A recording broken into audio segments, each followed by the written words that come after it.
Righty-ho, it's that part where we've got our guests in at the moment. We've got somebody looking very tired and very sorry for himself, sat in the corner over there. That's Paul, who did the Nuts Challenge yesterday. Catching up with him very, very shortly. But first of all, it's nice to welcome here to 107.8 Academy FM Trevor Sayer from the Serve, which is the Kent Blood Runners. Now, that sounds fascinating. Yep. You'll have to tell us something about this. Hello, Trevor. Welcome to Academy FM. Blood Runners. What are Blood Runners?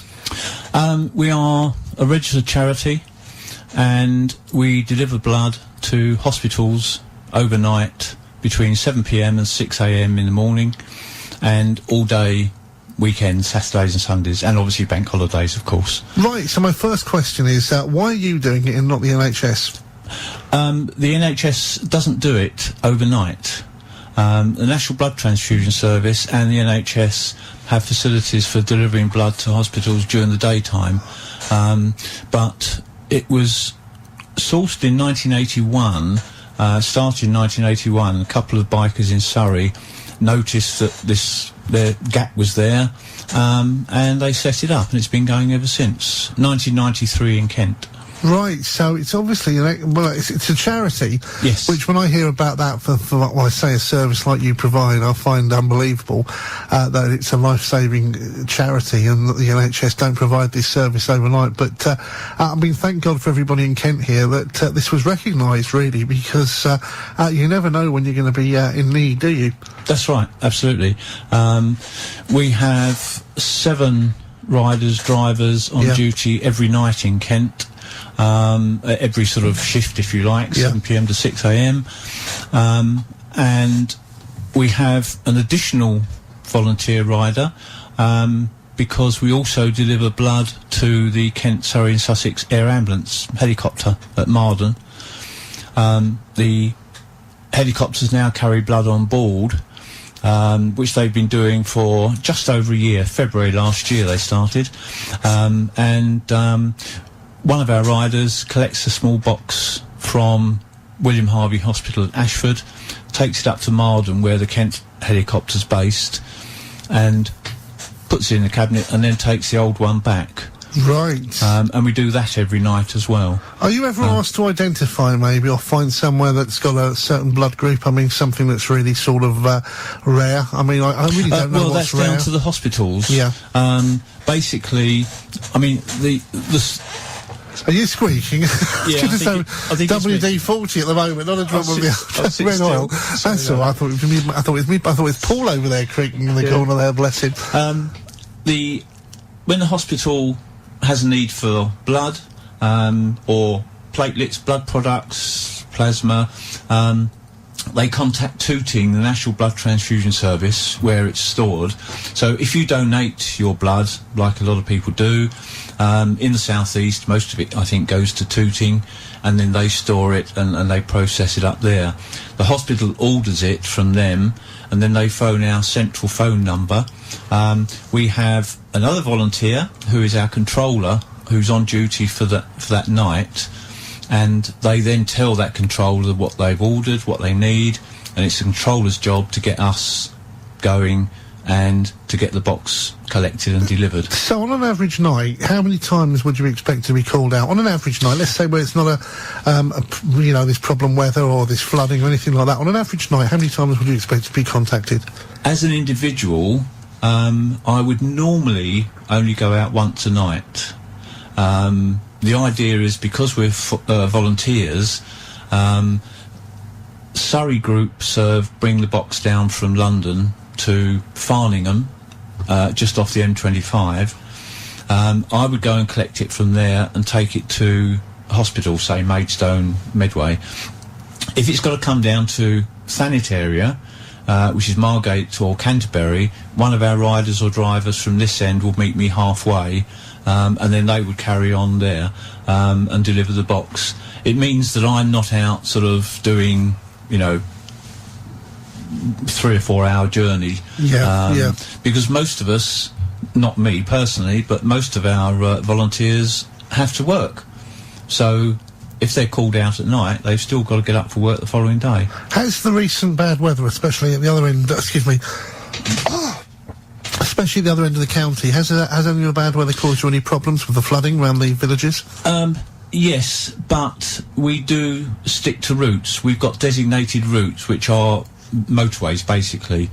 Our riders and drivers, all our volunteers are trained, and they are instructed to stick to the route. If it turns out that it's flooded or whatever, they've got the controller on the end of the phone, and they can phone in and say, look, can't get round there, so I'm taking a different route. Right. As long as we've got that contact on a regular, full-time basis, well, then everything's okay. The object is to get the box to the hospital, of course. Right, OK, well, we're going to stop play some music now. Got a bit of a Veach past 8. It's Sunday Night Live on your favourite station, 107.8 Academy FM. Great to welcome Trevor to the studio, because we're talking about blood running. Now, this is a service that supplies blood, because the NHS don't have an out-of-hours blood service, which was an absolute shock to me. So when we heard of these people, we said to Trevor, come and have a chat with us and tell us more about it all. We were saying to you about how many times would you get average called out on a night? Yes. Generally speaking, it's only once. Yeah. But overall, last year, with our air ambulance runs as well, we did just a fraction under 2,700 calls. Well, I mean, that's quite a lot, isn't it? Yeah. And you're 100% a charity. Yes. So how do you get your funding?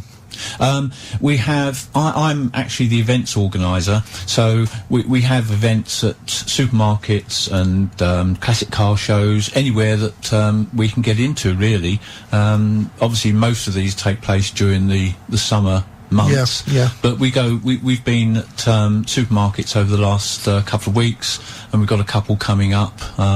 So we're always happy for people to contact us and to sort of say, look, if they're happy for us to come along. We always bring a car and 3 or 4 bikes along.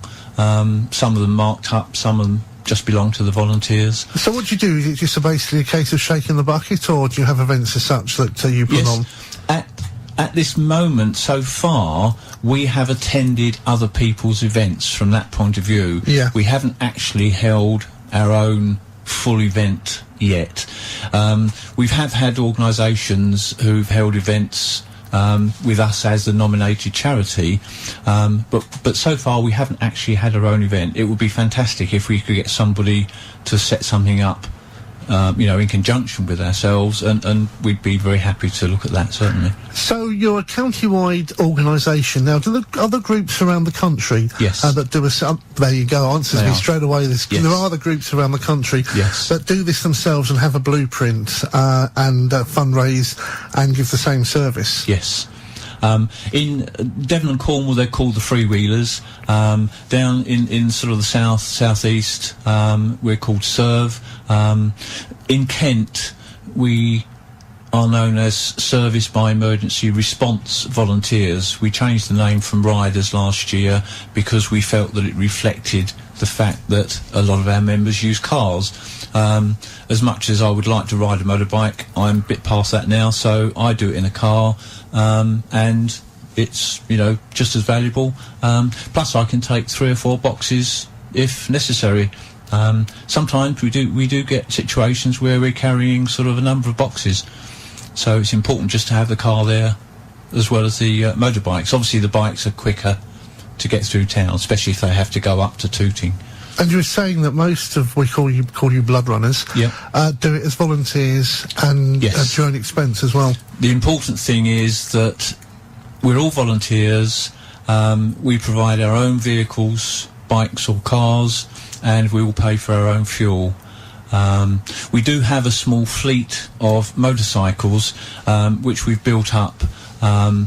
We have 2 or 3 which are marked up as emergency vehicles, which we use to restock the air ambulance. If they use the blood during the daytime, it has to be restocked within 90 minutes. So we've got a team of volunteers, 6 riders, 2 bikes, sit on a rotor, and they're able to drop everything and restock the air ambulance if needed. Is there a period in the calendar where you expect to be busier, maybe the summer or the winter? Does it work like that, or you just don't know? Not really. I think it's it can come and go. Obviously, hospitals are busier in the winter time because of sort of illness and that sort of thing. But we're just at the end of the phone. I think one of our busiest nights we had 18 calls on one night. But generally speaking, it's 5, 6, 7, 8 calls. It can be quite easy. But we've got the sort of the people there that are happy to go out and do the runs. So, are you still looking for volunteers? I mean, yes. in particular, from we're obviously still looking. Yeah. We're always looking for volunteers. People move away, or for various reasons they can't continue. So we're always keen to get new volunteers, motorbike riders as well as car drivers and controllers, of course, which are very, very important. They're the ones who get us out of bed at night and send us off on the road. So, in particular, is there an age group or an age category that you prefer? Yes, probably about 21 to about 80, I would think. Right. So we have young and older. So quite a small age group there. It's quite a small age group. But whoever you are, if you become a rider or driver, you will receive appropriate training to do the job, and you will have the backup there from the controller and obviously from the rest of us. It sounds a fascinating service, and I mean, it's something that I wasn't aware of until we spoke to you. A lot of people say that. And I think we'll certainly help spread the word here in East Kent for you. There are more details as well from the website, which is all the W's, Yep. serve, which is servkent.org, and there is an email address as well, membership@servekent.org, and we'll give you more details and information as well, and we'll keep the information sheet here in the studio, so if you haven't got a pen at the moment or you're out and about in the car and you think, well, I'd like to know more about that, and it's serve by emergency response volunteers. Correct. Brilliant. Right, we just had a phone call from Dracula. 2 pints, please. Right, thanks, Okay. Trevor. It's really It's on nice to its meet way. you. We'll meet you again, hopefully, in the very near future as well. Give us a bit of an update on if you're doing any fundraising down here in Kent, or in East Kent in particular. We'll help spread the word for you. So thank you very much for coming That's in this great. evening. Thank you very much indeed That's for the opportunity. fantastic.